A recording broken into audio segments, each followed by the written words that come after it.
Emva kokuba ulwimi lwezandla eMzantsi Afrika lwenziwe lwasemthethweni ngoJulayi walonyaka, amatyendyana amabini asebenzisa ulwimi lwezandla abonakalise ukulithakazelela inyathelo likarhulumente, kodwa athi kuninzi ekusafuneka kwenziwe.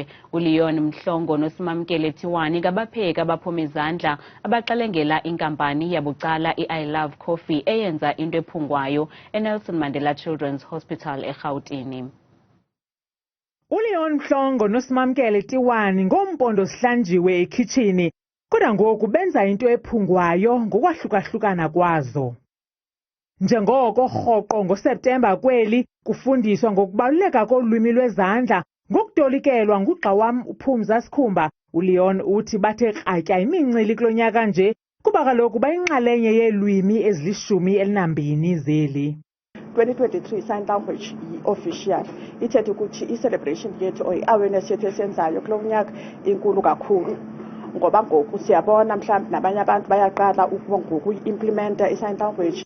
Maxa wambi baba nemicelimngeni abantu abangenalo nofifi ngolu lwimi. Xa umuntu mhlawumbi icustomer ifika ingakwazi usayina sibhala phantsi, kodwa ke ngelinye ixesha kunzima ukuba sikwazi uvana xa ndithetha nee-customers. uLeon uthi ufuna ukuzibona ekumabonakude efundisa ngezinto iyinto ekubalulekileyo kuba zaziwe ngabantu abazi ulwimi lwezandla kuphela. Iphupha lam kukuba ndibe yipresenter, ndimentorishe nabanye abantu abakwazi uthetha, ndibafundise njengomntu ongakwazi uthetha, ndibafundisa ukupheka, ndibafundisa izinto ezithile. Ndiyafunda ubana yintoni iswekile, yintoni into eshushu, yintoni into ebandayo, brown bread, isonka esimhlophe. Every day you order, pick up into entsha about sign language.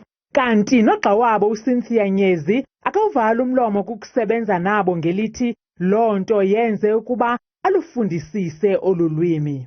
It's fun. I think that's the best way to describe it. As umntu owaqala sign language without the idea of actually ukuyifunda and coming across students as deaf and having to learn sign language to help abanye abantu. Noxa nje ulwimi lwezandla lwenziwe lwasemthethweni, kodwa uLeon, Mhlongo nogxa wakhe uSimamkele banqwenela ukuba urhulumente avule amasango ezikolweni abantwana bafundiswe ukusuka nokuhlala kolu lwimi besebancinane khona ukuze wonke ubani alwazi njengazo zonke ezinye ilwimi ezithethwa ngokugqibeleleyo eMzantsi Afrika. Kwiindaba zethu kuChannel 163 ngokuphathelwa yiNewsroom Africa, ndinguNtsiki noYiya eRhawutini.